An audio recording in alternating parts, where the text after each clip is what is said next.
Philippe! Je sais où tu te caches! Viens ici que je te bute, enculé! Ta gueule! J'en viendrai pour toi, Bennett. On t'a sonné, toi? Pour moi, il y a déclaration de guerre. Mais c'est pas vrai de voir des machos pareils. On a frôlé la catastrophe, hein? Si tu pointes encore, tu peux être sûr que tu repars avec la bite dans un Tupperware. Toi, tu me ranges ce couteau et tu fermes ta gueule. Bien joué, trou de balle. Merci, sœur. Bonjour à tous et bienvenue dans ce nouvel épisode de Retour à l'écran, formule What the fuck. Aujourd'hui on parle slasher, et pas n'importe lequel, puisqu'il s'agit de mon chouchou, le seul et l'unique Slumber Party Massacre. The night of the Slumber Party Massacre. Close your eyes for a second and sleep forever. Slumber Party Massacre, c'est l'histoire de Trish, une jeune lycéenne qui se retrouve seule à la maison un soir d'été. Elle et sa bande de copines décident de faire une soirée pyjama entre filles, une slumber party. Seulement, elle n'avait pas prévu que ce soir-là, Russ Thorn, un tueur en série, s'est évadé de son hôpital psychiatrique et qu'il n'a qu'une idée en tête, les assassiner toutes jusqu'à la dernière à l'aide de sa perceuse géante. Notre titre principal, c'est l'évasion de Russ Thorn, l'assassin qui en 1969 a sauvagement massacré 5 personnes à Venice en Californie. L'histoire de la conception de ce film débute en 1980. Le cinéma d'horreur n'est plus le même depuis la révélation Halloween, 2 ans plus tôt en 1978. Vendredi 13 est également passé par là, faisant tourner la tête de tous les producteurs indépendants, mais aussi des plus grands studios. Il faut dire qu'avec $1,5 million de budget, Vendredi 13 rapporte 60 millions sans compter les 17 millions en location VHS. Une recette qui semble faire fureur et qui fait fantasmer tous les producteurs avides de surfer sur cette vague qu'est le slasher. Rien qu'en 1980, une vingtaine de slashers sortent au cinéma. C'est après avoir assisté à cette frénésie de l'horreur que Rita Mae Brown se lance dans l'écriture d'une parodie du genre du slasher intitulée Don't Open the Door. Annette, on n'a plus une minute à perdre. Monsieur Constant restera chez lui tout le week-end. Il veillera sur toi. Merci, monsieur Constant. Il n'y a pas de quoi, soyez tranquille, il ne lui arrivera rien. Dans ce script, écrit presque 20 ans avant Scary Movie et Me Too, elle dénonce l'hypersexualisation de la femme dans le slasher, la bêtise des scénarios et surtout la fameuse recette consistant à montrer de jeunes adultes s'adonner au plaisir de la chair avant de se la faire trancher. Pour sa parodie, elle veut se moquer des codes, un tueur masculiniste au possible et dont l'arme phallique sera omniprésente. Cette fameuse perceuse géante devient la mascotte du film dès l'écriture du scénario. Quelques mots sur la scénariste. Rita Brown est une militante féministe, auteure de plusieurs romans et scénariste. Elle cherche à vendre son scénario et se met alors en quête d'un producteur. Elle fait la rencontre de Roger Corman, le roi de la série B, un ponte du milieu qui a tout de même lancé la carrière de grands noms du cinéma tels que Scorsese ou Coppola, et qui est responsable de la plupart des séries B des années 60 aux années 80. Dans l'urgence de cette slasher mania, Corman achète le script. Immédiatement, il lisse l'aspect féministe. Pire, il se sert du script pour en faire un modèle du slasher pour jeunes adolescents en chaleur. Noyé dans la masse de scénarios de slasher, Don't Open the Door se retrouve en stand-by. L'année suivante, en 1981, Amy Holden Jones, une jeune monteuse, souhaite passer derrière la caméra et réaliser son premier long métrage. Elle n'a alors monté que 4 longs métrages, dont Corvette Summer, une comédie d'aventure avec Mark Hamill. Elle a aussi travaillé sur Taxi Driver après que Martin Scorsese l'ait repéré à un festival où il faisait partie du jury. Et elle a monté Hollywood Boulevard, le premier film de Joe Dante. T'as un problème ou quoi? Qu'est-ce que tu penses de ça? De la marijuana? Pure à 100%, de la fabrication maison. Oh, bonsoir, monsieur Constant. Bon amusement. Pour se lancer dans la réalisation, elle demande conseil à Frances Doyle, une scénariste proche de Roger Corman. Par le biais de Frances, Corman fait parvenir à Amy Holden Jones une pile de scripts. Elle choisit alors Don't Open the Door, toujours en stand-by, et décide de s'en inspirer pour tourner les 3 premières scènes. Elle part alors avec Michael Chapman, son mari, un équipement vidéo fourni par Joe Dante et des acteurs de l'Université de Californie pour tourner ces quelques scènes chez elle pour un budget de $1000. Ce petit film lui sert de bande démo pour appuyer sa candidature auprès de Corman. Devant le résultat, Corman est conquis et accepte de financer le film. Amy Jones raconte elle-même l'anecdote en interview. Donc j'ai pris ce script qui dormait depuis quelque temps sur l'étagère et qui s'appelait Don't Open the Door, écrit par Rita Mae Brown. Je l'ai lu et dans le prologue il y avait une scène de suspense, une scène de dialogue et une scène d'action. Alors je me suis dit, si je tourne ces scènes, il verra que je suis capable de faire ces trois choses. Donc je me suis mis au travail avec la caméra de Joe Dante. Il m'a donné des musiques d'un de ses films, Hurlement, et nous avons appelé Roger pour lui dire de regarder notre bande démo. Il a demandé combien ça vous a coûté, et je lui ai dit ça m'a coûté dans les $1000, et il a répondu toi, t'as un avenir dans le business. Mais le financement de Corman vient avec son lot de compromis. Premièrement, il tient à changer le titre en Sleepless Night. Selon lui, ce titre inspirera un thriller classe plutôt qu'un slasher bas de gamme. Ensuite, il donne un cahier des charges à Amy Jones qui relève plus d'un shooting Playboy que d'un tournage de film d'horreur. Le film devra s'ouvrir sur une scène de douche dans les vestiaires des filles. Il veut que le public masculin soit directement confronté aux poitrines et aux corps nus de ces femmes. Tout le ton féministe du film est gommé, l'aspect parodique est lissé. À cette époque, Amy Jones n'a jamais vu un slasher. Son rêve de devenir réalisatrice l'emporte sur sa méconnaissance du genre. Au même moment, elle est contactée pour participer au montage d'E.T. l'extraterrestre, le nouveau film de Steven Spielberg. Elle refuse et se lance dans l'aventure Slumber Party Massacre. Elle l'explique elle-même en interview. À ce moment-là, j'étais censée monter E.T., parce que j'étais plutôt bonne monteuse. Et donc j'ai eu le choix entre réaliser ce film ou monter celui de Spielberg. J'ai fait un saut de la foi et je me suis mise à réécrire Slumber Party Massacre. Et j'ai passé 1 mois de pré-production en tant que réalisatrice plutôt qu'en tant que monteuse d'E.T.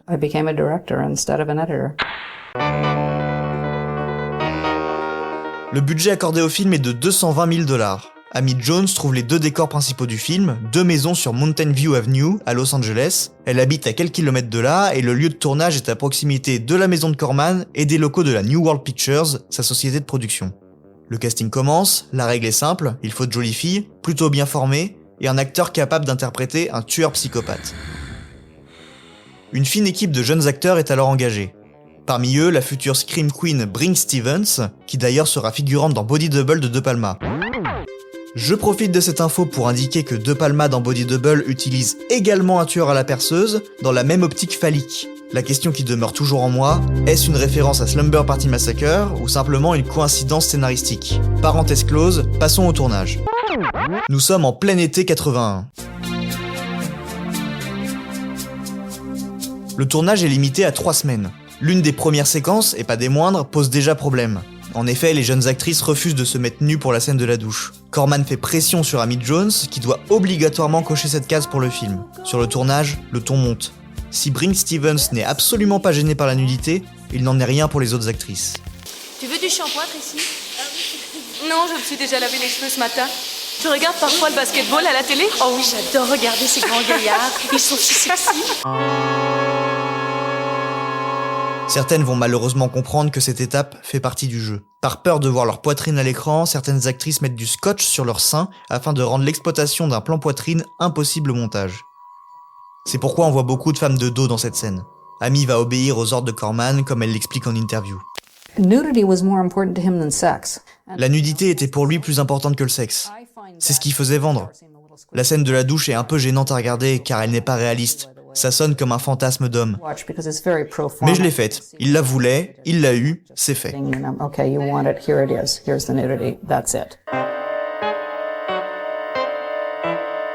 Mais si les figurantes peuvent se permettre l'astuce du scotch sur les seins, Debra Deliso, une des actrices principales dont c'est le premier rôle, n'a pas d'autre choix que de s'exécuter. Terrifiée par l'idée de se mettre nue, elle est aidée par une amie à elle, présente sur le tournage, qui, après l'accord d'Amy Jones, va jouer le jeu et se mettre nue pour encourager son amie. Debra Deliso se rappelle avoir détesté le regard de l'équipe technique, composée essentiellement d'hommes. Mais le professionnalisme et la rigueur d'Amy Jones permet à l'équipe de surmonter cette épreuve qui va renforcer au fur et à mesure du tournage les liens entre les acteurs. Pas mal. Berk. Tu crois que je sais pas que tu branlais les garçons à l'école? Jamais j'ai fait ça, espèce de menteuse. Brinke Stevens, qui a fait très bonne impression lors des auditions, doit malheureusement partir rapidement pour un travail en tant que modèle. Le premier rôle lui passe alors sous le nez et elle doit condenser sa prestation en seulement quelques jours de tournage. Elle explique basiquement s'être mise nue, avoir pris une douche, puis s'être fait tuer. Une apparition succincte donc, mais remarquée puisqu'elle deviendra par la suite une des rares actrices du film à faire carrière, du moins dans le genre. Elle se rappelle avoir passé 45 minutes dans un parking à hurler avec l'ingénieur du son pour obtenir le cri parfait. Cette expérience sera décisive pour elle et elle s'amuse encore à la raconter en interview.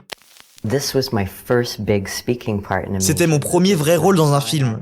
J'ai vu une audition où l'on demandait de jouer des jolies filles nues se faisant tuer. Je me suis dit, ouais, c'est dans mes cordes. Le tournage se poursuit, et Roger Corman passe régulièrement sur le plateau. Chaque fois que Corman passe, il impose de nouvelles scènes avec leur lot de nudité. Les actrices sont de plus en plus excédées par les demandes du producteur, qui semble ne voir dans ce film qu'une opportunité d'attirer les jeunes hommes en quête de sexe et de violence.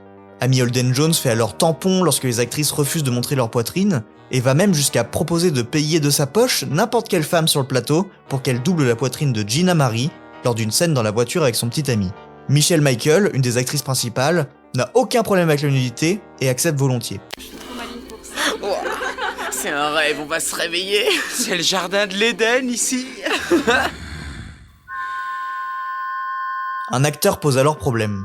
Originalement auditionné pour le rôle de David Contant, le voisin, Michael Villela se voit offrir le rôle du tueur. C'est sa première expérience en tant que comédien et il décide de se plonger entièrement dans son rôle. Sauf que peu à peu, il semble s'y oublier, au point de ne plus parler à personne, s'isoler et effrayer les membres de l'équipe. Bring Stevens se souvient encore de cette expérience. Michael Villela s'asseyait dans son coin à la pause. Il ne se mélangeait pas avec le reste de l'équipe. Et une fois, je l'ai vu mettre de la vaseline sur sa perceuse. Il m'effrayait vraiment et j'ai demandé aux autres « Qu'est-ce qu'il fait, lui ?» Et on m'a dit « Oh, c'est sa façon de rentrer dans le personnage. »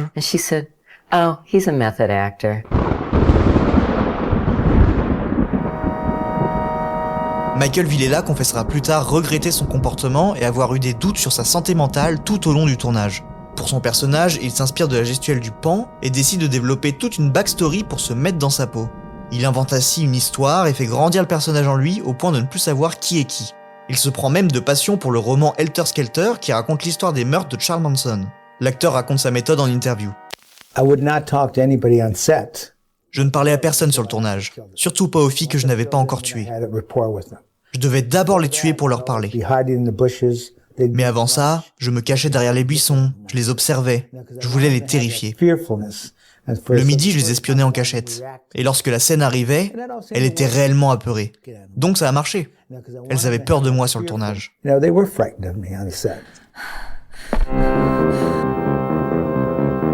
Malgré un acteur un peu trop dans son rôle, le tournage se poursuit sans encombre. Certaines scènes sont plus complexes que d'autres, notamment la scène où un cadavre tombe du frigo, mais Debra Deliso, qui fut gymnaste, a réussi la prouesse de se faufiler dans ce frigo et de tenir la position pour la scène. Côté maquillage, du sirop de sucre et du colorant rouge servira de faux sang à l'équipe. Quelques effets sont concoctés avec les moyens du bord, notamment la fameuse scène du livreur de pizza dont les yeux sont arrachés par Russ Thorn, le dangereux tueur en série. T'as combien? 4 $. J'en prends un, ça paiera le pourboire, ok? Ok. Pizza. La fin de ce massacre est symbolisée par un coup de machette contre la perceuse du tueur, un symbole que Michael Villela, l'acteur du tueur, n'a pas oublié. Vous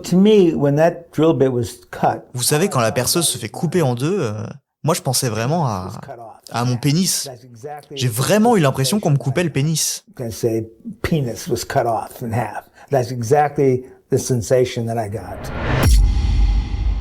Une fois le film terminé, il part immédiatement sur le banc de montage de Sean Foley, qui est accompagné de Wendy Green Brickmont, monteuse du célèbre Annie Hall pour Woody Allen. Celle-ci ne sera d'ailleurs pas créditée au montage. L'équipe montage arrive alors péniblement à 70 minutes, le film étant à l'origine prévu pour durer 90 minutes, standard de l'époque. Certaines scènes ont été coupées, notamment une scène où les filles utilisent une planche de Ouija et où les lettres forment le mot Death. Face à ce résultat, Roger Corman offre un budget supplémentaire à Amy Jones, notamment pour faire des reshoots et dynamiser la fin du film. Elle se plonge alors dans l'univers de Taxi Driver de Scorsese, sur lequel elle a travaillé et qu'elle regarde en boucle tout en réécrivant la fin de Slumber Party Massacre. Elle ajoute cette scène de piscine qui vient clore la folie meurtrière de Russ Thorn. Cette scène posera d'ailleurs problème à Michael Villela, l'acteur du tueur, qui ne sait pas nager et a horreur de l'eau. L'acteur l'explique lui-même en interview. C'était pour moi le plus dur à faire. Parce que je ne suis pas bon nageur et je déteste l'eau. Et il faisait tellement froid. Et à chaque fois, je devais retourner dans la piscine. Et je suis censé rester là-dedans, sans bouger et flotter. Et tout ce que je voulais dire, c'était « Sortez-moi de là, sortez-moi de là !» Get me out of here, get me out of here, you know, this is what I wanted to do.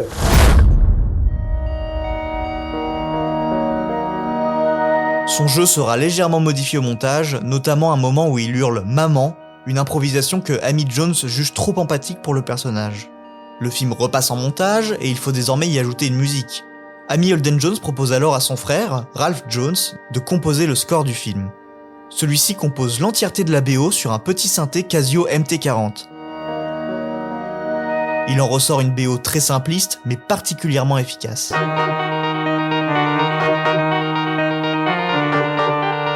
L'ouverture du film se fera sur un morceau du génialissime Pino Donaggio, issu de la bande originale de Piranha de Joe Dante. Le film passe alors à l'étape des projections tests. Celle-ci se déroule sur Hollywood Boulevard. Pendant la projection, le public devient fou, les réactions sont disproportionnées et inquiètent Amy Holden Jones qui le raconte en interview. And we got a full audience. I don't know how. On a eu un public complet, je ne sais pas comment. Et ils sont devenus fous, ils sont vraiment devenus fous. Dès le début du film, ils hurlaient, ils riaient, ils faisaient des bruits de perceuse derrière moi. Et évidemment, je venais de refuser E.T. pour faire ce film, et une partie de moi se disait « Merde, qu'est-ce que j'ai fait ?» Alors je suis allé voir Roger Corman dans le hall, et je lui ai dit « Mon Dieu Roger, qu'avons-nous fait ?» Et il m'a répondu « On vient de faire la meilleure preview de l'histoire de New World Pictures. Voilà ce qu'on a fait. »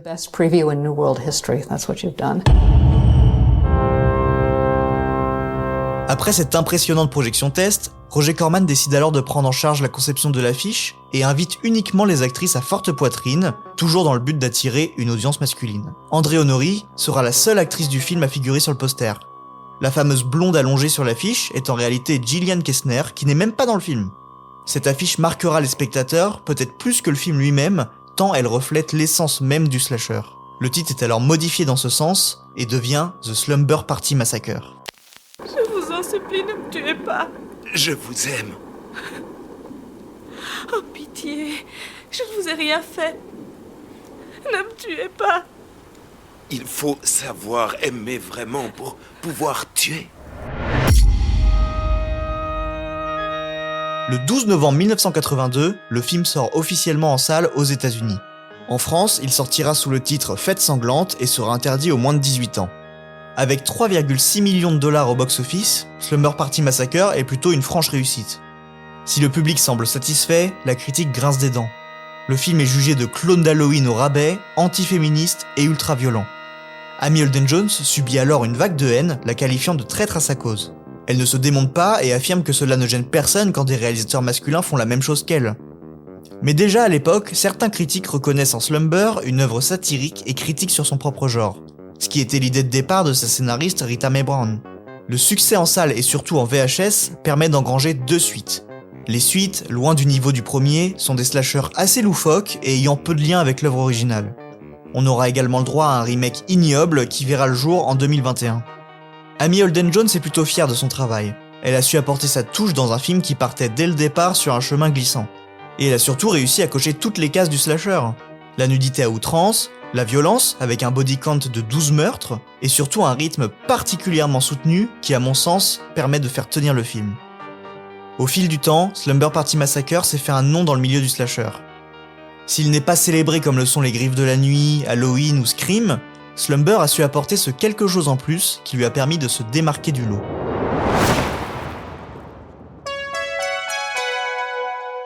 Mon attachement pour Slumber Party Massacre dépasse l'entendement. Lorsque je découvre le film, je suis déjà passionné de cinéma et de slasher depuis longtemps. Slumber n'est donc pas pour moi une porte d'entrée pour le genre. Et pourtant, je me revois encore, en pleine nuit, période Covid-confinement, flasher sur cette affiche et lancer le film.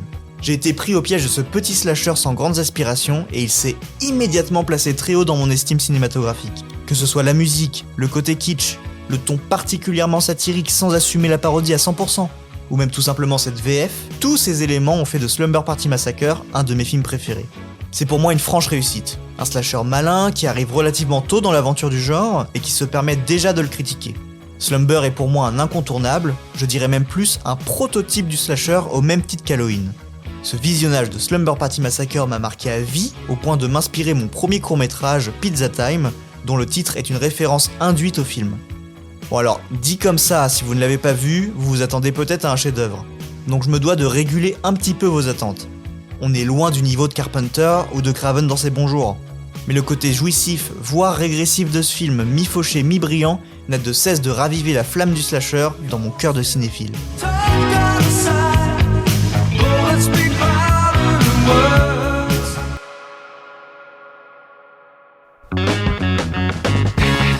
Et voilà, c'est la fin de cet épisode de Retour à l'écran en formule What the fuck. Tous nos autres épisodes sont disponibles sur YouTube et les plateformes de podcast. A très vite, et si vous n'avez pas vu Slumber, foncez-y. Si je devais résumer ma vie aujourd'hui avec vous, je dirais que c'est d'abord des rencontres. C'est vrai que je ne vis que pour le cinéma. Pour être aimé, il faut être aimable. Vous voulez un chocolat? C'était pas ma guerre. Back in full force. Quelle est votre devise? Je m'appelle Bond. James Bond. Vous délirez totalement là. C'est ça qui permet de voyager à travers le temps. La vie a plus d'imagination que nous. J'espère que je ne vous apprends rien. Vous êtes un mélancolique. Mélancolique, mon cul.